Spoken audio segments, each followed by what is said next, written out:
আপনারা অনেকে জানতে চেয়েছেন ইউরিক অ্যাসিড নিয়ে। তো আজকে আমরা ইউরিক অ্যাসিড নিয়ে আলোচনা করব। ইউরিক অ্যাসিড একটা ব্লাড প্যারামিটার যেটা গাউট বা কিডনি স্টোনের সঙ্গে সম্পর্কিত। ইউরিক অ্যাসিডের খুব কমন সিমটম গায়ে ব্যথা, জয়েন্টে ব্যথা হতে পারে, বা ইউরিক অ্যাসিড বেশি থাকলে কিডনি স্টোন হতে পারে। ইউরিক অ্যাসিড মূলত আমাদের খাবার থেকে আসে, যে খাবারে পিউরিন থাকে, মানে পিউরিন রিচ ফুড থেকে আসে। কী কী পিউরিন রিচ ফুড? আমি মুখস্থর মতো 11টা জিনিসের নাম বলি সবাইকে, পেশেন্টদের। ডিমের কুসুম, খাসির মাংস, ফুলকপি, বাঁধাকপি, বিট, গাজর, ভিন্ডি, পালং শাক, টমেটো, মুসুর ডাল, পনির। এই 11টা জিনিসে ইউরিক অ্যাসিড বেশি থাকে। এর বাইরে আরও 2-3টে জিনিস আছে যেগুলোতে ইউরিক অ্যাসিড বেশি থাকে, যেমন শ্রিম্প বা লবস্টার, চিংড়ি জাতীয় জিনিস বা লবস্টার, এতে ইউরিক অ্যাসিড বেশি থাকে। অ্যালকোহলে ইউরিক অ্যাসিড বেশি থাকে, স্পেসিফিক্যালি বিয়ারের কথা বলছি, বিয়ারে ইউরিক অ্যাসিড খুব বেশি থাকে। সুতরাং এই জিনিসগুলো আপনাদের ইউরিক অ্যাসিড বেশি হলে অ্যাভয়েড করতে হবে। আর কার্বোনেটেড বেভারেজ বা সুগারি ড্রিঙ্ক, শরবত, এগুলোতে ইউরিক অ্যাসিড বাড়ে, যেগুলো আমরা জানি না। সুতরাং এই যে 11টা জিনিসের প্রথমে নাম বললাম, এই 11টা, তার সঙ্গে এই 2-3টে জিনিসের নাম আপনারা একটু মনে রাখবেন। এগুলোতে পিউরিন বেশি থাকে, এগুলো বডি থেকে ইউরিক অ্যাসিড তৈরি করে বেশি। যাদের ইউরিক অ্যাসিড বেশি হয় তাদের এই খাবারগুলো অ্যাভয়েড করতে বলি, কিন্তু যাদের ইউরিক অ্যাসিড নর্মাল, তারা যে এই খাবারগুলো কম খেলে ইউরিক অ্যাসিড হবে না তার কোনো মানে নেই। যাদের ইউরিক অ্যাসিড নর্মাল তারা নর্মালি খাবেন, ইউরিক অ্যাসিড হলে এই খাবারগুলো কম খাবেন। ইউরিক অ্যাসিড বেশি হওয়ার রোগটাকে হাইপার ইউরিসেমিয়া বলে। হাইপার ইউরিসেমিয়া অনেকগুলো কারণে হতে পারে, কিডনি ডিসফাংশন থেকে শুরু করে কিছু ওষুধ থেকে হাইপার ইউরিসেমিয়া হয়, যেমন ক্লোরথ্যালিডন বলে একটা ব্লাড প্রেশারের ওষুধ আছে যাতে ইউরিক অ্যাসিড বাড়ে।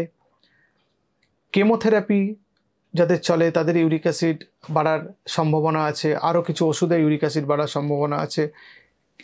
কিছু মেটাবলিক ডিজিজ বা সিনড্রোম এক্স, যেগুলো যেমন diabetes, hypertension, thyroid, fatty liver, insulin resistance, এগুলো থাকলে দেখা গেছে ইউরিক অ্যাসিড বেশি হওয়ার সম্ভাবনা আছে।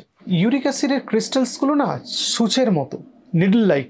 কোনো জয়েন্টে যদি ইউরিক অ্যাসিড ডিপোজিট হয়, ওই নিডলগুলো ওই জয়েন্টের মধ্যে আঘাত করে, সেই জন্য ব্যথা হয়। এটাকে গাউট বলে। ইউরিক অ্যাসিড অত্যন্ত কমন একটি ডিজিজ বলতে পারেন, কারণ সারা পৃথিবীতে দেখা গেছে 5 জনের মধ্যে একজনের ইউরিক অ্যাসিড বেশি। এবং যদি শুধু আমেরিকার আপনি পপুলেশন নিয়ে আলোচনা করেন, 5% আমেরিকান পপুলেশনের ইউরিক অ্যাসিড বেশি আছে। ইউরিক অ্যাসিডের একটা মেল প্রিপন্ডারেন্স আছে, মানে পুরুষ মানুষদের ইউরিক অ্যাসিড বেশি থাকার কথা থাকে মহিলাদের থেকে। মানে যদি আপনি বলেন যে মহিলা বা পুরুষদের মধ্যে কাদের ইউরিক অ্যাসিড বেশি পাওয়ার সম্ভাবনা, আমি বলবো পুরুষদের ক্ষেত্রে। ইউরিক অ্যাসিড যে শুধু জয়েন্টকে অ্যাফেক্ট করে তা নয়, কিন্তু আমাদের হাড়কে অ্যাফেক্ট করতে পারে, টেন্ডনকে, লিগামেন্টকে, সাইনোভিয়াল মেমব্রেনকে অ্যাফেক্ট করতে পারে। সুতরাং ইউরিক অ্যাসিড হলে জয়েন্টের সবকটা অংশই অ্যাফেক্টেড হতে পারে। ইউরিক অ্যাসিড হলে কিডনি প্রবলেম হতে পারে, হার্টের প্রবলেম হতে পারে, ডায়াবেটিসের প্রবলেম হতে পারে, ব্লাড প্রেশারের প্রবলেম হতে পারে, ফ্যাটি লিভারের প্রবলেম হতে পারে, বা অন্যান্য মেটাবলিক সিনড্রোমও হতে পারে। সুতরাং ইউরিক অ্যাসিড হলে অন্যান্য অনেক অর্গানকেও অ্যাফেক্ট করতে পারে। এবং এটা একটা প্রমাণিত সত্য যে ইউরিক অ্যাসিড একটা isolated cardiovascular risk factor. Uric acid একাই হার্টের ক্ষতি করতে পারে। সুতরাং ইউরিক অ্যাসিড বেশি থাকলে সেটাকে নিয়ন্ত্রণ করতে হবে লাইফস্টাইল মডিফিকেশনের মাধ্যমে, খাবার দাবারের পরিবর্তন করে, এবং দরকার পড়লে ওষুধ খেয়ে। এবার আমরা গাউট হলে কি সিমটম হয় সেটা নিয়ে আলোচনা করব। গাউট হলে খুব বেশি ব্যথা হতে পারে, জায়গাটা ফুলে যেতে পারে বা লাল হতে পারে, শক্ত হতে পারে, এবং জায়গাটা একটু গরম হয়, মনে হয় যেন জায়গাটাতে আগুন জ্বলছে, এবং খুব সামান্য কিছুতেই সেটা বেশি ব্যথা অনুভূত হয়। সামান্য বেডশিট যদি জয়েন্টের উপরে রাখা যায়, পেশেন্টরা ব্যথা ফিল করতে পারে। আর কিডনি স্টোন হলে কি কি প্রবলেম হতে পারে? ইউরিক অ্যাসিড হলে বেশি থাকলে হাইপার ইউরিসেমিয়াতে কিডনি স্টোন ফর্মেশন হতে পারে। কিডনি স্টোন হলে আমাদের পিঠের দিকে ব্যথা হতে পারে, ইউরিন করতে গেলে ব্যথা হতে পারে, ইউরিনে ব্লাড বেরোতে পারে, ইউরিনারি ট্র্যাক্ট ইনফেকশন হতে পারে, এরকম অনেক সিমটম হতে পারে। তাহলে কোন কোন জিনিস ইউরিক অ্যাসিড বাড়ায়? আমি প্রথমেই বলেছি ওই যে খাবারের নামগুলো, সেগুলোতে ইউরিক অ্যাসিড বাড়ে। তার সঙ্গে আমাদের অনেকের অত্যন্ত প্রিয় খাবার কোনো অ্যানিমাল অর্গান, যেমন মেটে খান অনেকে, মাটন লিভার চচ্চড়ি খাচ্ছেন, প্রচণ্ড ইউরিক অ্যাসিড বাড়ে। বা লবস্টার বা শ্রিম্প যেগুলো আমি বললাম, বা সামুদ্রিক খাবার যেগুলো, সি ফুড সেগুলোতে খুব ইউরিক অ্যাসিড বাড়ে, আর অ্যালকোহলে ইউরিক অ্যাসিড বাড়ে। আর কিছু ওষুধে ইউরিক অ্যাসিড বাড়ে, সেটা ডায়াবেটিক গ্রুপ অফ ওষুধ, যেটা আমি বললাম ক্লোরথ্যালাইড হতে পারে, হাইড্রোক্লোরোথিয়াজাইড হতে পারে, অথবা কিছু ইমিউনোসাপ্রেসেন্ট মানে যেগুলো আমাদের বডির ইমিউনিটিকে কমিয়ে দেয়, কিছু ক্ষেত্রে ব্যবহার করতে হয়, সেগুলোতে আমাদের ইউরিক অ্যাসিড বাড়ে।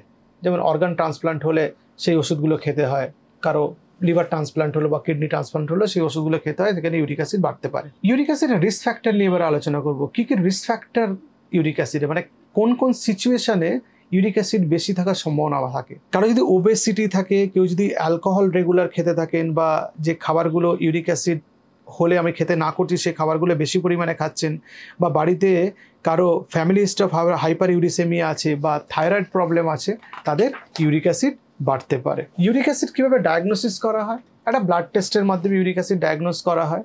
ব্লাড টেস্ট করলো, যে কোনো সময় ব্লাড নেওয়া যেতে পারে, ইউরিক অ্যাসিড বেশি আসে, যদি বেশি আসে তাহলে ধরে নিতে হবে ইউরিক অ্যাসিড তাদের হাইপার ইউরিসেমিয়া হয়েছে। সাধারণত দেখা গেছে মহিলাদের ক্ষেত্রে 3.5 to 6.4 একটা ইউরিক অ্যাসিডের নর্মাল রেঞ্জ, আর পুরুষ মানুষদের ক্ষেত্রে 4.5 থেকে 8 এই রেঞ্জ থাকে। তবে আমি বলি, এটা আমি আমার নিজের এক্সপিরিয়েন্সে বলছি, যে সাধারণত 6-এর নিচে থাকলেই ভালো ইউরিক অ্যাসিড, তাহলে তার কমপ্লিকেশন কম। আর ইউরিক অ্যাসিড কিডনি স্টোন থেকেও ডায়াগনোসিস করা যায়। মনে করুন কোনো কারণে ইউরিক অ্যাসিড থেকে কিডনি স্টোন হয়েছে, সেই স্টোনটা ইউরিন দিয়ে বেরিয়ে গেল, সেই স্টোনটাকে নিয়ে যদি টেস্ট করা যায় তাহলে ইউরিক অ্যাসিড ক্রিস্টালস পাওয়া যায়, বা ইউরিক অ্যাসিড থেকে যে স্টোনটা হয়েছে সেটা প্রমাণ করা যায়। আর কি কি টেস্ট করা হতে পারে? অনেক সময় ইউএসজি করে দেখা যায়, দেখতে হয় যে কিডনি স্টোন আছে কিনা, বা এক্স রে করে দেখা যায়, বা সিটি স্ক্যান করে দেখা যায় যে কিডনি স্টোন হচ্ছে কিনা। আসলে ইউরিক অ্যাসিড এই টেস্টগুলো করতে হয়, সবার ক্ষেত্রে সব টেস্ট করতে হয় না। ব্লাড টেস্ট করলে ইউরিক অ্যাসিড বেশি আছে কিনা সেটা জানতে পারা যায়। যদি ইউরিক অ্যাসিড বেশি আছে মনে করুন, কিন্তু কোনো সিমটম নেই, না আছে কিডনি স্টোন, না আছে জয়েন্টে ব্যথা, না আছে গায়ে ব্যথা, তাহলে এখন ট্রিটমেন্ট করার কোনো দরকার নেই। লাইফস্টাইল মডিফাই করুন, এক্সারসাইজ করুন, ডায়েটে এই খাবারগুলো রেস্ট্রিক্ট করুন, অ্যালকোহল অ্যাভয়েড করুন, বেশি করে জল খান, এবং মাঝে মাঝে ইউরিক অ্যাসিড টেস্ট করে আপনি মনিটরিংয়ে থাকুন এবং নজর রাখুন ইউরিক অ্যাসিডের লেভেলের উপর। ইউরিক অ্যাসিড বেশি হলে লো পিউরিন ডায়েট খেতে হবে। ডিমের কুসুম, খাসির মাংস, ফুলকপি, বাঁধাকপি, বিট, গাজর, ভিন্ডি, পালং শাক, টমেটো, মসুর ডাল, পনির এগুলো অ্যাভয়েড করা।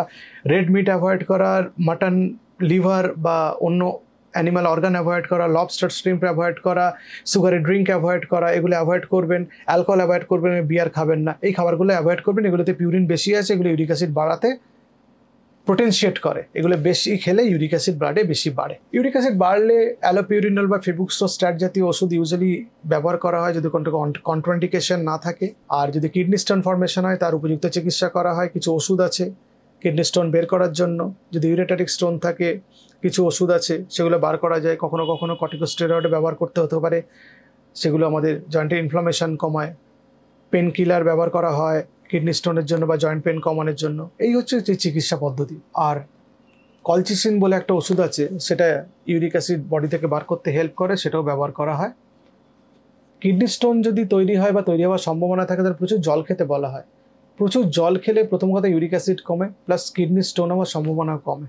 তো মোটামুটি আমরা একটা ইউরিক অ্যাসিড নিয়ে একটা পুরো অ্যাপ্রোচ আমরা আলোচনা করলাম, যে ইউরিক অ্যাসিড কী, কীভাবে টেস্ট করা হয়, কী কী সিমটম, কী করলে ইউরিক অ্যাসিড কমবে, কী কী খাবেন না। আমার মনে হয় না এর বাইরে কোনো প্রশ্ন থাকতে পারে ইউরিক অ্যাসিড নিয়ে। এই ভিডিওতে আপনাদের ইউরিক অ্যাসিড সংক্রান্ত সব প্রশ্নের উত্তর আমি দেওয়ার চেষ্টা করলাম। আপনাদের কোনো প্রশ্ন থাকলে আপনারা জানাবেন। আপনারা ভালো থাকবেন। নমস্কার।